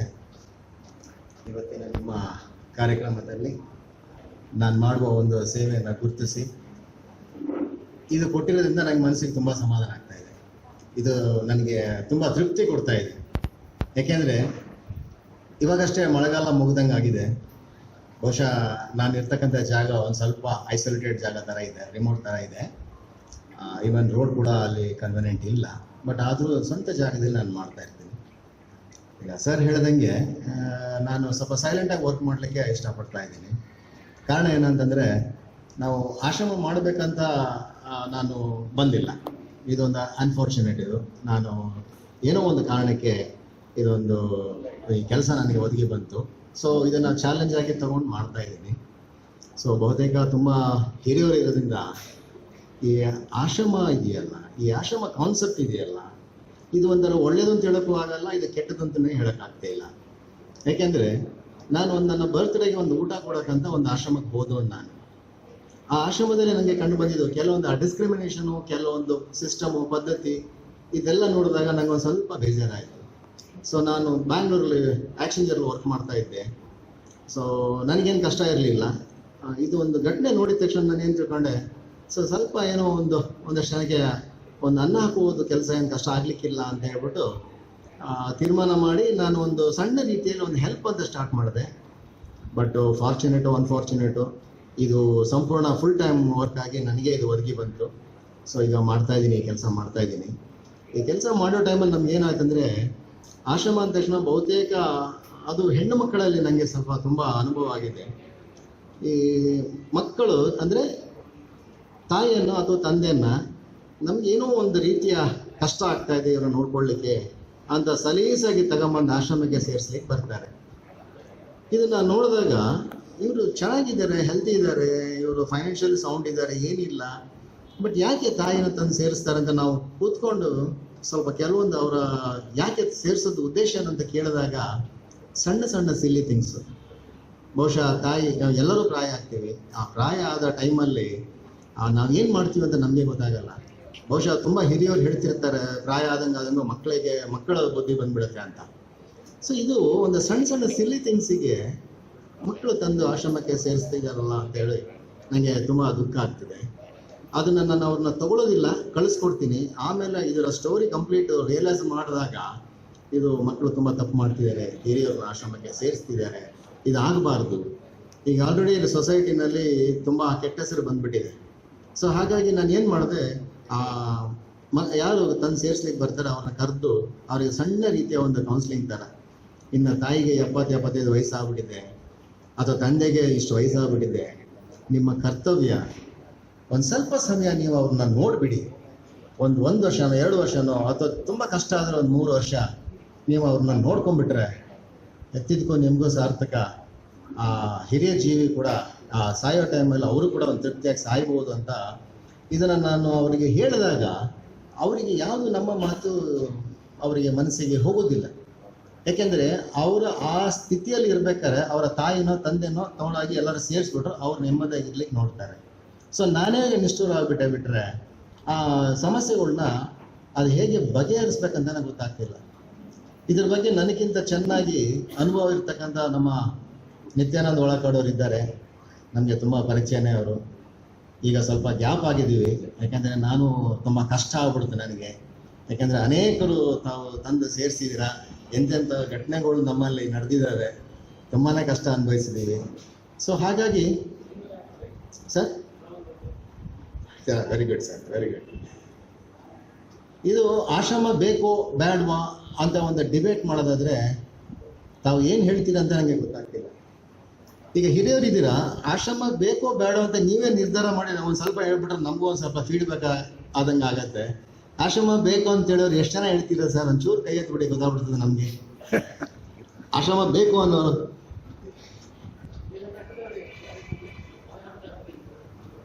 ಸೊ ನನಗೆ ಗೊತ್ತಿದ್ದಂಗೆ ಈಗ ಆಶ್ರಮ ಬೇಕು ಅನ್ನೋದು ಬೇರೆ ಒಬ್ಬರು ಮಾತ್ರ ಕೈ ಎತ್ತಿದ್ದಾರೆ. ಇರಲಿ, ಪರವಾಗಿಲ್ಲ. ಈ ಆಶ್ರಮ ಬೇಕು ಬೇಡ ಅನ್ನೋದಕ್ಕಿಂತ ಈಗ ನಮ್ಮಲ್ಲಿ ನಾವು ಸ್ವಲ್ಪ ಬದಲಾವಣೆ ಆಗಲೇಬೇಕಾಗಿದೆ. ಯಾಕೆಂತಂದರೆ ಈಗ ಕಾಲ ಚೇಂಜ್ ಆಯಿತು ಅಥವಾ ಜನರು ಚೇಂಜ್ ಆಗ್ತಿದ್ದಾರೋ ಅದು ಬೇಡ, ಬಟ್ ಮುಂಚೆ ಒಂದು ಟೈಮ್ ಇತ್ತು, ಅದು ಹೇಗೋ ನಡೆದು ಹೋಗ್ತಾ ಇತ್ತು. ಇವಾಗ ಏನಾಗಿದೆ, ಇವಾಗಿನ ಯುವಕರು, ಇವಾಗಿನ ಮಕ್ಕಳು ಆ ಗಂಡ ಹೆಂಡತಿ ಆ ಒಂದು ಮಗುನ ಸಾಕಬೇಕಂದ್ರೆ ಕನಿಷ್ಠ ಒಂದು 40,000 ಎಲ್ಲ ಅವರ ಕೈಲಿದ್ದರೆ ಮಾತ್ರ ಅವರು ಜೀವನ ನಡೆಸ್ಲಿಕ್ಕೆ ಸಾಧ್ಯತೆ ಉಂಟು. ಇಲ್ಲ ಅಂದರೆ ತುಂಬ ಕಷ್ಟ ಆಗ್ತದೆ. ಅದಕ್ಕಾಗಿ ಏನು ಮಾಡ್ತಾರೆ ಅಂದರೆ, ಇವಾಗ ಗಂಡ ಹೆಂಡತಿ ಇಬ್ಬರು ಜಾಬಿಗೆ ಹೋಗ್ತಾರೆ. ಆ ಗಂಡ ಹೆಂಡತಿ ಇಬ್ಬರು ಜಾಬಿಗೆ ಹೋಗೋ ಟೈಮಲ್ಲಿ ಮನೇಲಿ ಇರ್ತಕ್ಕಂಥ ಹಿರಿಯ ಜೀವಿಗಳಿಗೆ ತುಂಬ ಕಷ್ಟ ಆಗ್ತದೆ. ಅವರಿಗೆ ನಾನಾ ರೀತಿಯಲ್ಲಿ ಯೋಚನೆ ಬರ್ತದೆ. ನಾನು ಇಷ್ಟು ಮಕ್ಕಳನ್ನ ಸಾಕಿದ್ದೆ, ನನ್ನ ಮಗನ ಇಷ್ಟೆಲ್ಲ ಬೆಳೆಸಿದ್ದೆ, ಈಗ ಅವನ ಮದುವೆ ಆಗಿದ ತಕ್ಷಣ ನನ್ನನ್ನು ಹೀಗೆ ಕೈ ಬಿಟ್ಬಿಟ್ಟ ಅನ್ನೋದು ಒಂದು ಆಲೋಚನೆ ಎಲ್ರಿಗೂ ಬರ್ತದೆ. ಸೊ ಹಾಗಾಗಿ ಒಂದೇ ಒಂದು ಸಜೆಷನ್ ನಾನು ಏನು ಅಂದರೆ, ನಮಗೆ ಪ್ರಾಯ ಆಗೋ ಟೈಮಲ್ಲಿ ನಾವು ಎಷ್ಟು ಶಾಂತಿ ರೀತಿಯಲ್ಲಿ ಇರ್ತೀವೋ ಅಷ್ಟು ಒಳ್ಳೇದಂತ ನನ್ನ ಒಂದು ಅನುಭವ ನಾನು ಪಡ್ಕೊಂಡಿದ್ದೀನಿ. ಸೊ ನಾವು ಕೂಡ ಅಷ್ಟೇ, ಪ್ರಾಯ ಆದಂಗೆ ನಾವು ಯಾವುದೇ ಡಿಬೇಟ್ ಆಗಲಿ ಚರ್ಚೆ ಆಗಲಿ ಯಾವುದಕ್ಕೂ ನಾವು ಹೋಗಲೇಬಾರ್ದು, ಸೈಲೆಂಟಾಗಿರಬೇಕು, ಮಕ್ಕಳ ಪಾಡಿಗೆ ಅವರ ಜೀವನ ಮಾಡಲಿ ಅಂತ ಬಿಟ್ಟರೆ ಬಹುಶಃ ಇದು ಎಲ್ಲದೂ ಚೆನ್ನಾಗಿರುತ್ತೆ ಅಂತ ಅನ್ಕೋತೀನಿ. ತುಂಬ ಸಮಯ ತಗೊಳ್ಳೋದಿಲ್ಲ. ಅದ್ಭುತ ಕಾರ್ಯಕ್ರಮದಲ್ಲಿ ನನ್ನನ್ನು ಕರೆದು ಗುರುತಿಸಿದ್ದಾರೆ. ಎಲ್ರಿಗೂ ಧನ್ಯವಾದ ಹೇಳ್ತಾ, ನನ್ನನ್ನು ಗುರುತಿಸಿ ಇದು ಕೊಟ್ಟಿದ್ದಾರೆ, ಇದು ಅಭಿನಂದನೆಗಳು. ಧನ್ಯವಾದಗಳು. ಗ್ರಾಮದ ನಂಚಾರು ಎಂಬಲ್ಲಿ ಕಟುಕರ ಕೈಯಿಂದ ಪಾರಾದ ಅಂಗವಿಕಲ ಗೊಡ್ಡು ಹಸು ಹೋರಿ ಕರುಗಳಿಗೆ ಆಶ್ರಯ ತಾಣವಾಗಿ ಕಾಮಧೇನು ಗೋಶಾಲಾ ಮಹಾಸಂಘ ಎಂಬ ಟ್ರಸ್ಟನ್ನು ಸ್ಥಾಪಿಸಿ ಗೋವುಗಳ ಸೇವೆಯೇ ಸೌಭಾಗ್ಯ ಎಂಬ ರೀತಿಯಲ್ಲಿ ಗೋ ಸೇವೆಯನ್ನು ಮಾಡುತ್ತಿರುವ ಶ್ರೀ ಎನ್ ರಾಜೇಂದ್ರ ಚೆಕ್ಕೇರ ಹಾಗೂ ಶ್ರೀಮತಿ ಲಲಿತಾ ಆರ್ ಚೆಕ್ಕೇರ ದಂಪತಿಗಳ ಸಮಾಜ ಸೇವೆ ಶ್ಲಾಘನೀಯ. ಪ್ರಸ್ತುತ ಈ ಗೋಶಾಲೆಯಲ್ಲಿ 90 ಹಸು ಕರು ಹೋರಿಗಳು ಆಶ್ರಯವನ್ನು ಪಡೆಯುತ್ತಿರುವ ಮನಸ್ಸಿಗೆ ಬಂದು ನಾನು ಸಂಘ ಸಂಸ್ಥೆಗಳಿಗೆ ಪ್ರಥಮತ ಭೇಟಿಯಾಗಿ ವಿಚಾರಿಸಿದೆ. ಈಗ ಇಷ್ಟು ಖರ್ಚು ಬರ್ತದೆ, ನೀವು ನಿಭಾಯಿಸಿದರೆ ಹುಲ್ಲು ತಗೊಂಡೋಗಿ ನಾನು ನನ್ನ ಜಾನುವಾರುಗಳು ತಿಳಿಸ್ತೇನೆ. ನಿಮಗೆ ನಿಮ್ಮ ಪರಿಸರ ಚೊಕ್ಕಾದ ಒಂದು ನೆಮ್ಮದಿ ಇರ್ತದೆ, ನನಗೆ ಆ ಹಸುಗಳ ಹೊಟ್ಟೆ ತುಂಬಿದ ನೆಮ್ಮದಿ ಬರ್ತದೆ. ಹೇಗೆ ಮಾಡುವ ಅಂತ ಕೇಳಿದರೆ, ಪ್ರಪ್ರಥಮವಾಗಿ ಕೊಕ್ಕಣೆ ರಿಕ್ರಿಯೇಟಿವ್ ಕ್ಲಬ್ ಯುವಕರು ಮುಂದೆ ಬಂದರು. ಒಂದು 6,000 ರೂಪಾಯಿ ಖರ್ಚಾಗ್ತದೆ. ಇವತ್ತಿಗೆ 32ನೇ ದಿವಸ, ಒಂದು ದಿವಸನೂ ನಿಲ್ಲಲಿಲ್ಲ. ಇವತ್ತು ಪುನಃ ಕೊಕ್ಕಣೆಯಲ್ಲಿ ಮಾಡ್ತಾನೆ, ಯಾಕಂದರೆ ಇದೊಂದು 2 ಕೆಲಸ ಒತ್ತಡದಿಂದ ಇಲ್ಲಿ ಬಂದಿದ್ದೇನೆ. ಹೆಚ್ಚಾಗಿ ನನಗೆ ಇವತ್ತು ಈ ನಿಧಿಯನ್ನು ಸಮರ್ಪಿಸಿ ಅಂತ ಅಧಿಕಾರಿಗಳಿಗೂ ಮುಖತಃ ಪರಿಚಯ ಉಂಟಲ್ಲ ನಾನು ಭಾವಿಸಲಾರೆ. ಆದರೆ ಅಂತ ಅಪ್ರತ್ಯಕ್ಷವಾಗಿ ಇದು ನನ್ನ ಕೈ ಸೇರುವಂತೆ ಮಾಡಲಿಕ್ಕೆ ಈ ಗೋ ಸೇವೆಯೇ ಕಾರಣ. ಹಾಗಾಗಿ ತಾವೆಲ್ಲರೂ ತಮ್ಮ ಕೈಲಾದಷ್ಟು, ನಾನು ಹೇಳ್ತೇನೆ, ದಿವಸಕ್ಕೆ 1 ರೂಪಾಯಿ ತೆಗೆದಿಡಿ. ಇವಾಗ ನಮ್ಮ ವೇದವಾಕ್ಯ ಏನು ಹೇಳ್ತಾರೆ, ಗೋ ಬ್ರಾಹ್ಮಣ ಹಿತಾಯ ಚ ಅಂತ ಕೊಂಡು ಇವತ್ತು ಪ್ರತಿಯೊಬ್ಬರು ಹೇಳ್ತಾರೆ, ಆಶೀರ್ವಾದ ಮಾಡೋದು ಹಾಗೆ ಮುಖಾಂತರ ನೀಡಲಿಕ್ಕಿದ್ದೇವೆ. ಶ್ರೀಮತಿ ಸುಮತಿ ವಿಜಯಕುಮಾರ್ ವೇದಿಕೆಗೆ ಬರಬೇಕಾಗಿ ವಿನಮ್ರ ವಿನಂತಿ.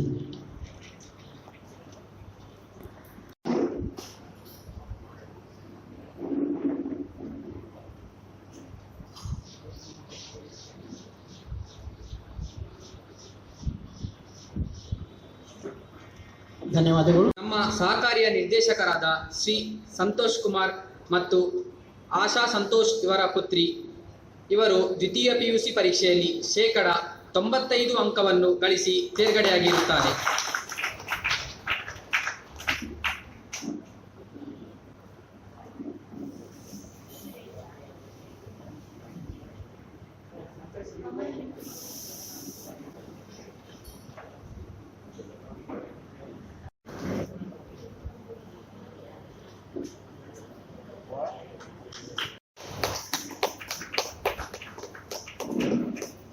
ಧನ್ಯವಾದಗಳು. ನಾವು ಗೌರವಿಸುತ್ತಿದ್ದೇವೆ.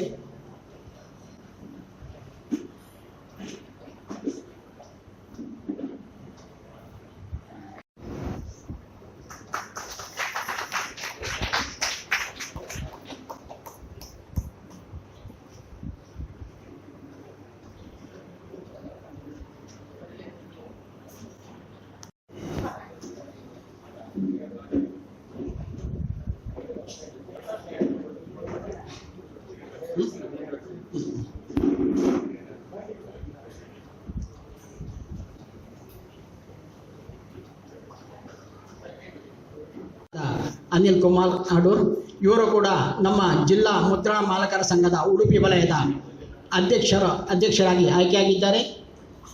ಇವರನ್ನು ನಾವು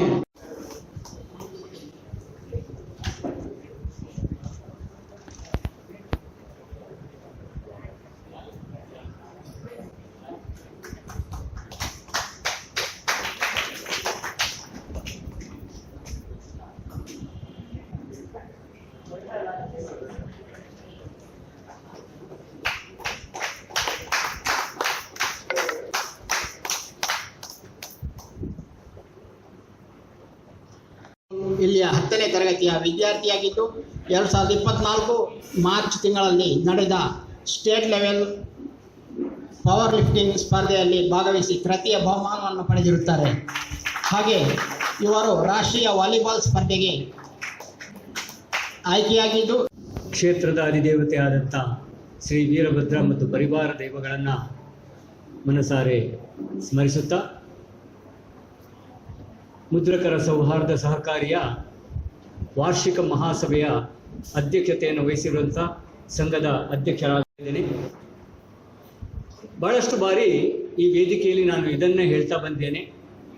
ಸುಮಾರು 22 ವರ್ಷಗಳ ಇತಿಹಾಸ ಇರುವಂಥ ಈ ಮುದ್ರಕರ ಸೌಹಾರ್ದ ಸಹಕಾರಿ ನಮ್ಮ ಅಪೇಕ್ಷೆಯ ಮಟ್ಟಕ್ಕೆ ಬೆಳೀಲಿಲ್ಲ ಎನ್ನುವಂಥ ಖೇದ ನಮಗೆ ನಿರ್ದೇಶಕರಿಗೆ ಎಲ್ಲರಿಗಿದೆ. ಖಂಡಿತ 55 ಲಕ್ಷ ರೂಪಾಯಿ ಲಾಭ ಬಂದಿದೆ, 15% ಡಿವಿಡೆಂಟನ್ನು ಕಳೆದ 16 ವರ್ಷಗಳಿಂದ ಕೊಡ್ತಾ ಬಂದಿದ್ದೇವೆ, ಎಲ್ಲವೂ ಸಹಜ. ಆದರೆ 22 ವರ್ಷಗಳಲ್ಲಿ ಬೆಳಿಬೇಕಾದ ಬಹಳ ಇಷ್ಟು. ಪ್ರಾಯಶಃ ನಾನು ಎಣಿಸ್ತೇನೆ, ನಮ್ಮ ಕಾರ್ಯಕ್ಷೇತ್ರ ಕೇವಲ ಉಡುಪಿ ನಗರಕ್ಕೆ ಸೀಮಿತ ಆಗದಾಗೆ ಕಾಣ್ತದೆ. ನಮ್ಮ ಸದಸ್ಯ ಮಿತ್ರರು ಮುದ್ರಕರು ಎಲ್ಲ ಇಡೀ ಜಿಲ್ಲೆಗೆ ಇದ್ರೂ ಕೂಡ ನಮ್ಮ ಕಾರ್ಯಕ್ಷೇತ್ರದ ನಮಗೆ ಏನು ಅಧಿಕಾರ ಇದೆ ಅಂದರೆ ಇಡೀ ಜಿಲ್ಲೆಯಲ್ಲಿ ನಮ್ಮ ಶಾಖೆಗಳನ್ನು ತೆರೆಯುವಂಥ ಅವಕಾಶ ಇದೆ. ಆದರೆ ಕೇವಲ ನಗರದೊಳಗೆ ನಾವು ಕಾರ್ಯಾಚರಿಸುತ್ತಿರುವುದರಿಂದ ಹೆಚ್ಚಿನ ನಮ್ಮ ಸದಸ್ಯರಿಗೆ ನಮ್ಮ ಈ ಸೌಹಾರ್ದದ ಏನು ಲಾಭ ಸಿಗ್ತಾ ಇಲ್ಲ ಅಥವಾ ವ್ಯವಹಾರ ಮಾಡಲಿಕ್ಕೆ ಸಾಧ್ಯ ಆಗ್ತಾ ಇಲ್ಲ. ಈ ದೃಷ್ಟಿಯಿಂದ ನಮ್ಮ ಕಾರ್ಯಕ್ಷೇತ್ರವನ್ನು ಮತ್ತಷ್ಟು ವಿಸ್ತರಿಸಬೇಕು ಎನ್ನುವಂಥದ್ದು ಹಂಬಲ ನಮ್ಮಲ್ಲಿದೆ. ಹಾಗಾಗಿ ಮುಂದೆ 3 ವರ್ಷದಲ್ಲಿ ರಜತ ಮಹೋತ್ಸವವನ್ನು ನಡೆಸಲು ಉದ್ಯುಕ್ತರಾಗಿರುವಂಥ ನಾವು ಕನಿಷ್ಠ ಮತ್ತೆ 3 ಶಾಖೆಗಳನ್ನಾದರೂ ತೆರೆಯಲೇಬೇಕು. ಈಗಿರುವ 2 ಶಾಖೆಗಳ ಜೊತೆಗೆ ಮತ್ತೆ 3 ತೆಗೆದು ಕನಿಷ್ಠ 5 ಶಾಖೆಗಳನ್ನು ಹೊಂದಬೇಕು ಎನ್ನುವಂಥ ಅಪೇಕ್ಷೆ ಅಂತೂ ನಮ್ಮ ಎಲ್ಲ ನಿರ್ದೇಶಕರಿಗಿದೆ. ಬಹಳಷ್ಟು ಸ್ಥಳಗಳಲ್ಲಿ ಶಾಖೆಯನ್ನು ಪ್ರಾರಂಭ ಮಾಡಬೇಕು ಅಂತ ನಾವು ಪರಿಶೀಲನೆ ಕೂಡ ಮಾಡಿದ್ದೆವು. ಆದರೆ ಬೇರೆ ಬೇರೆ ಕಾರಣಗಳಿಂದ ನಮಗೆ ಸೂಕ್ತವಾದಂಥ ಸ್ಥಳ ಸಿಕ್ಕಲಿಲ್ಲ. ಆದ್ದರಿಂದ ಈ ವೇದಿಕೆಯ ಮೂಲಕ ನಮ್ಮ ಎಲ್ಲ ಸದಸ್ಯರನ್ನು ನಾನು ಆಗ್ರಹಿಸ್ತೇನೆ, ತಮಗೆ ಒಳ್ಳೆಯ ಸ್ಥಳ ಯಾವುದಾದ್ರೂ ಕಂಡು ಬಂದಲ್ಲಿ ಮುದ್ರಕರ ಸೌಹಾರ್ದ ಸಹಕಾರಿಯ ಒಂದು ಶಾಖೆ ಇಲ್ಲಿ ಮಾಡಿದರೆ ಮತ್ತಷ್ಟು ಜನರಿಗೆ ಪ್ರಯೋಜನ ಸಿಗಬಹುದು ಎನ್ನುವಂಥ ತಮಗೆ ಮನಸ್ಸಿಗೆ ಮನದಟ್ಟಾದರೆ ಅಂತಹ ಸ್ಥಳವನ್ನು ದಯಮಾಡಿ ನಮಗೆ ತಿಳಿಸಬೇಕು. ಒಟ್ಟಾರೆಯಾಗಿ ಮುಂದಿನ 3 ವರ್ಷದ ಒಳಗೆ ಮತ್ತೆ 3 ಶಾಖೆಗಳನ್ನು ಪ್ರಾರಂಭ ಮಾಡಬೇಕು ಎನ್ನುವಂಥ ನಮ್ಮ ಹಂಬಲ ಏನಿದೆ ಅದು ಸಾಕಾರಗೊಳ್ಳುವಂತೆ ತಾವುಗಳು ನಮಗೆ ಸಹಕಾರವನ್ನು ನೀಡಬೇಕು. ನಿಮ್ಮೆಲ್ಲರ ಸಹಕಾರದಿಂದ ಈ ಸಂಸ್ಥೆ ಇಷ್ಟು ಪ್ರಮಾಣದಲ್ಲಿ ಬೆಳೆದಿದೆ. ಮುಂದೆ ಕೂಡ ನಿಮ್ಮ ಸಹಕಾರ ಇದೇ ರೀತಿ ನಮ್ಮ ಜೊತೆ ಇರಲಿ ಅಂತ ಆಶಿಸ್ತಾ ನನ್ನ ಮಾತುಗಳನ್ನು ನಿಲ್ಲಿಸ್ತೇನೆ. ಮುದ್ರಕರ ಸೌಹಾರ್ದ ಸಹಕಾರಿ ಸಂಘದ ನಮ್ಮ ಉಪಾಧ್ಯಕ್ಷರೇ, ಗೌರವ ಸಲಹೆಗಾರರೇ ಹಾಗೂ ನಮ್ಮ ಆತ್ಮೀಯ ನಿರ್ದೇಶಕ ಮಿತ್ರರೇ ಹಾಗೂ ಎಲ್ಲ ವಾರ್ಷಿಕ ಮಹಾಸಭೆಯನ್ನು ನಡೆಸ್ತಾ ಇದ್ದೇವೆ. ನೀವೆಲ್ಲರೂ ಕೂಡ ಭಾಗವಹಿಸಿದ್ದು ತುಂಬ ಸಂತೋಷವನ್ನು ತಂದಿದೆ. ಅದೇ ರೀತಿಯಲ್ಲಿ ನಮ್ಮ ಜನೋಪಯೋಗಿ ಕಾರ್ಯಕ್ರಮಗಳನ್ನು ಜನರಿಗೆ ಮುಟ್ಟಬೇಕು ಅನ್ನೋ ದೃಷ್ಟಿಯಿಂದ ಅನೇಕ ರೀತಿಯಾದಂಥ ಒಂದು ರೀತಿಯಲ್ಲಿ ಸನ್ಮಾನವನ್ನು ಮಾಡಬೇಕು, ಗೌರವಿಸಬೇಕು ಅಂತಕ್ಕಂಥ ಒಂದು ಇಚ್ಛೆಯಿಂದ ನಮ್ಮ ಸಂಘದ ಎಲ್ಲ ಸದಸ್ಯರು ಕೂಡ ಇವತ್ತು ಈ ಕಾರ್ಯಕ್ರಮದಲ್ಲಿ ಭಾಗಿಯಾಗಿದೆ. ಯಾಕೆ ನನಗೆ ಇವತ್ತೊಂದು ಹೆಮ್ಮೆ ಇದೆ. ಯಾಕೆ ಅಂತ ಹೇಳಿದರೆ ನಮ್ಮ ಉತ್ತಮ ವ್ಯಕ್ತಿಗಳಾದಂಥ ನಿತ್ಯಾನಂದರು ಮತ್ತು ಅನೇಕ ಎಲ್ಲ ವ್ಯಕ್ತಿ ಆರೋಗ್ಯ ಕಾರ್ಯಕರ್ತೆಯರು ಮತ್ತು ಬೇರೆ ಬೇರೆ ಗೋಶಾಲೆ ಇಂಥ ಒಂದು ಒಳ್ಳೆಯ ಕಾರ್ಯವನ್ನು ನಾವು ಮಾಡಲಿಕ್ಕೆ ನೀವೆಲ್ಲರೂ ಕೂಡ ಅವಕಾಶವನ್ನು ಮಾಡಿಕೊಟ್ಟಿದ್ದೀರಿ. ಇದಕ್ಕೆ ನಿಮಗೆಲ್ಲರಿಗೂ ಕೂಡ ನಾನು ಧನ್ಯವಾದಗಳನ್ನು ಹೇಳ್ತೇನೆ. ಯಾಕೆ ಅಂತ ಹೇಳಿದರೆ ನನಗೆ ಗೋಶಾಲೆಯವರು ಎಲ್ಲಿದ್ದಾರೆ ಅಂತ ನಮಗೆ ಗೊತ್ತಿಲ್ಲ. ಅವರು ಯಾವ ರೀತಿ ಹೇಳಿದ್ರೋ ನಮಗೂ ಕೂಡ ಅದೇ ಗೊತ್ತಿಲ್ಲ. ಆದರೆ ಯಾರದೋ ಮುಖಾಂತರ ಕೇಳಿಕೊಂಡು ಅವರನ್ನು ನಾವು ಇಲ್ಲಿ ಕರೆಸಿಕೊಂಡು ಅವರಿಗೆ ನಮ್ಮಿಂದ ಸಾಧ್ಯವಾದಷ್ಟು ನಮ್ಮ ಇತಿಮಿತಿ ಒಳಗೆ ನಾವು ಅವರಿಗೆ ಸಹಾಯ ಮಾಡಿದ್ದೇವೆ. ಅದೇ ರೀತಿ ನಿತ್ಯಾನಂದರು ಅವರು ಹೇಳಿದರು, ಒಳಕಾಡು ಅವರ ಪರಿಚಯ ತುಂಬ ವರ್ಷದಿಂದ ಇದ್ದರೂ ಕೂಡ ನಾವು ಅವರವರು ಗೌರವಿಸುವಂಥ ಭಾಗ್ಯ ನಮಗೆ ಸಿಕ್ಕಿರಲಿಲ್ಲ. ಇದೊಂದು ಒಳ್ಳೆಯ ಅವಕಾಶ ಅಂತ ನಾನು ಭಾವಿಸ್ತೇನೆ. ಹಾಗೆ ನಮ್ಮ ಆಶಾ ಕಾರ್ಯಕರ್ತರು ಕೂಡ ಹಾಗೆ. ಯಾಕೆಂದರೆ ನಮ್ಮ ಬೇರೆ ಬೇರೆ ಕ್ಷೇತ್ರಗಳಲ್ಲಿ ಅವರು ಕಷ್ಟಪಟ್ಟು ತಮ್ಮ ಹಳ್ಳಿಗಳಿಗೆ ಹೋಗಿ ಜನರ ಸಮಸ್ಯೆಗಳನ್ನು ಆಲಿಸಿ ಅವರು ತಮ್ಮ ಕಾರ್ಯವನ್ನು ಕಷ್ಟದ ಕೆಲಸವಾದರೂ ಕೂಡ ಮಾಡ್ತಾ ಇದ್ದಾರೆ. ಅವರನ್ನು ಎಲ್ಲರನ್ನೂ ನಾವು ಗೌರವಿಸಲಿಕ್ಕೆ ಆಗಲಿಲ್ಲ. ಆದರೆ ಅವರ ಎಲ್ಲರ ಪರವಾಗಿ ನಾವು ಇಬ್ಬರನ್ನು ಇವತ್ತು ಗೌರವಿಸಿದ್ದೇವೆ. ಅವರು ದೂರದಿಂದ ಬಂದಿದ್ದೇವೆ. ಒಬ್ಬರು ಸಾಸ್ತಾನದಿಂದ ಇಲ್ಲಿ ಬಂದ, ಒಬ್ಬರು ಉದ್ಯಾವರದವರು ಬಂದಿದ್ದಾರೆ. ಅವರಿಗೂ ಕೂಡ ನಾನು ಬಂದು ನಮ್ಮ ಆತಿಥ್ಯವನ್ನು ಸ್ವೀಕರಿಸಿದ್ದಕ್ಕಾಗಿ, ನಮ್ಮ ಗೌರವವನ್ನು ಸ್ವೀಕರಿಸಿದ್ದಕ್ಕಾಗಿ ನಮ್ಮ ಸಂಘದ ಪರವಾಗಿ ನಾವು ಅವರಿಗೆ ಆತ್ಮೀಯವಾದಂಥ ಗೌರವವನ್ನು, ಆತ್ಮೀಯವಾದಂಥ ಪ್ರೀತಿಯನ್ನು ನಾನು ಅವರಿಗೆ ತಿಳಿಸಲಿಕ್ಕೆ ನಾನು ಬಯಸ್ತೇನೆ. ಇನ್ನು ಮುಂದೆಯೂ ಕೂಡ ಉಪಾಧ್ಯಾಯರು ನಾನು ಹೇಳುವಂಥ ಎಲ್ಲ ಮಾತುಗಳನ್ನು ಹೇಳಿದ್ದಾರೆ. ನನಗೂ ಕೂಡ 22 ವರ್ಷದಲ್ಲಿ ನನ್ನ ಸಾಧನೆ ನಾನೇನು ದೊಡ್ಡದು ಮಾಡಿದ್ದೇನೆ ನಾವು ಅಂಥೇಳಿ ನನಗೆ ಅನಿಸ್ತಾ ಇಲ್ಲ. ಯಾಕೆಂದರೆ ನಮ್ಮ ಸಾಧನೆ ಇನ್ನೂ ಕೂಡ ಕಡಿಮೆ ಉಂಟು. ಯಾಕೆಂದರೆ ನಮ್ಮ ನಂತರ ಆದಂಥ ಕೆಲವು ಅನೇಕ ಸೊಸೈಟಿಗಳು ತುಂಬ 3-4 ಬ್ರಾಂಚ್ಗಳನ್ನು ಮಾಡಿ ಅವರು ಮೇಲಕ್ಕೆ ಬಂದಿದ್ದಾರೆ. ಅದೇ ರೀತಿಯಲ್ಲಿ ನಮಗೂ ಕೂಡ ಒಂದು ಬ್ರಾಂಚ್ಗಳನ್ನು ಮಾಡಬೇಕು ಅಂತಕ್ಕಂಥ ಅಪೇಕ್ಷೆ ನಮಗಿದೆ 25 ವರ್ಷದಲ್ಲಿ. ಹಾಗೆ ಉಪಾಧ್ಯಾಯರು ಹೇಳಿದಾಗೆ ನಾವು ಶಾಖೆ ಮಾಡಬೇಕು, ಅದಕ್ಕೆ ನಿಮ್ಮೆಲ್ಲರ ಸಹಕಾರ ಬೇಕು ಅನ್ನೋದನ್ನು ಮಾತ್ರ ನಾನು ಹೇಳ್ತೇನೆ. ಯಾಕೆಂತೇಳಿದರೆ ಡೈರೆಕ್ಟ್ರು ಅಥವಾ ಸದಸ್ಯರಾದವರು ಖಾಲಿ ಮಹಾಸಭೆಗೆ ಸೀಮಿತರಾಗದೆ ನಮ್ಮ ಬ್ಯಾಂಕಿಗೆ ಒಂದು ಸರಿ ಬನ್ನಿ. ಈ ಸರಿ ಹವಾನಿಯಂತ್ರಿತವಾದಂಥ ಒಂದು ಕಟ್ಟಡ, ಒಂದು ಇದನ್ನು ಮಾಡಿದ್ದೇವೆ, ಹವಾನಿಯಂತ್ರಣವನ್ನು ಅಳವಡಿಸಿದ್ದೇವೆ ಜನರ ಅನುಕೂಲಕ್ಕಾಗಿ. ನೀವೊಂದು ಬನ್ನಿ, ಭೇಟಿ ಕೊಡಿ. ನಮ್ಮ ಇಲ್ಲಿಯ ವ್ಯವಹಾರ ಯಾವ ರೀತಿಯಲ್ಲಿ ನಡೀತದೆ, ಯಾವ ರೀತಿಯಲ್ಲಿ ಉಂಟು ಅಂತ ನೀವು ಕೂಡ ವೀಕ್ಷಿಸಬೇಕು. ಯಾಕೆಂದರೆ ನಿಮಗೆ ಡಿವಿಡೆಂಡ್ ಬರ್ತದೆ ಅನ್ನೋ ದೃಷ್ಟಿಯಿಂದ ಮಾತ್ರ ನಾನು ಹೇಳ್ತಾ ಇಲ್ಲ.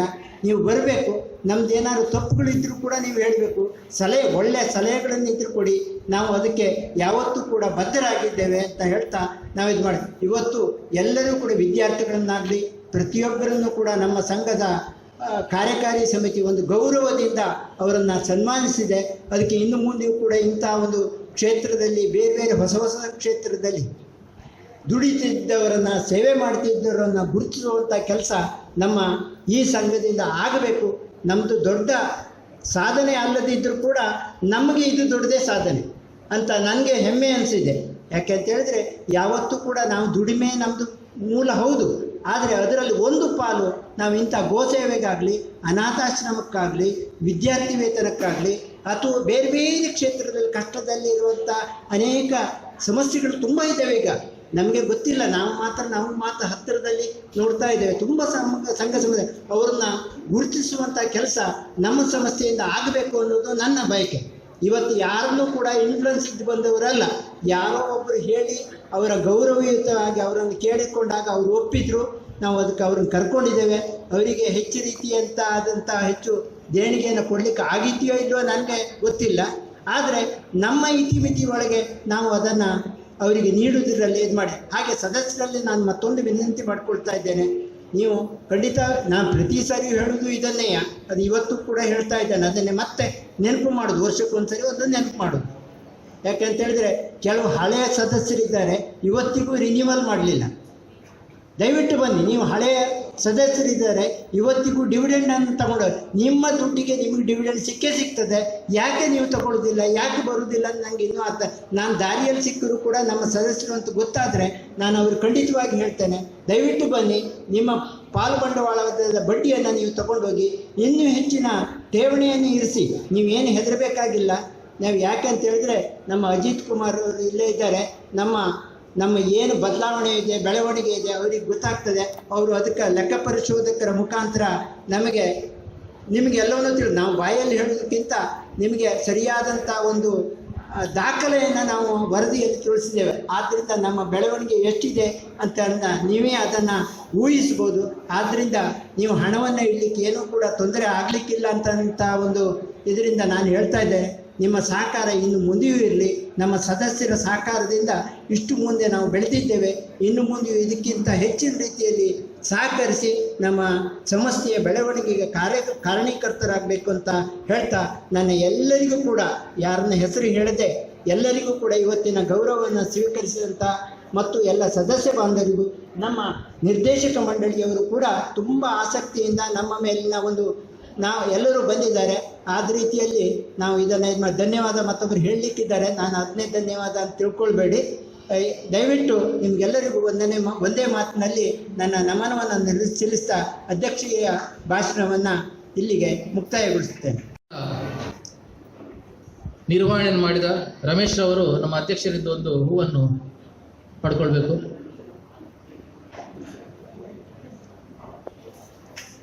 ಇವತ್ತಿನ ಈ ಒಂದು ವಾರ್ಷಿಕ ಮಹಾಸಭೆಯ ಅಧ್ಯಕ್ಷತೆಯನ್ನು ವಹಿಸಿದ್ದ ನಮ್ಮ ಸಂಸ್ಥೆಯ ಅಧ್ಯಕ್ಷರಾದ BG ಸುಬ್ಬರಾವ್ ಅವರಿಗೆ ತುಂಬ ಹೃದಯದ ಧನ್ಯವಾದ ಅರ್ಪಿಸ್ತಾ ಇದ್ದೀನಿ.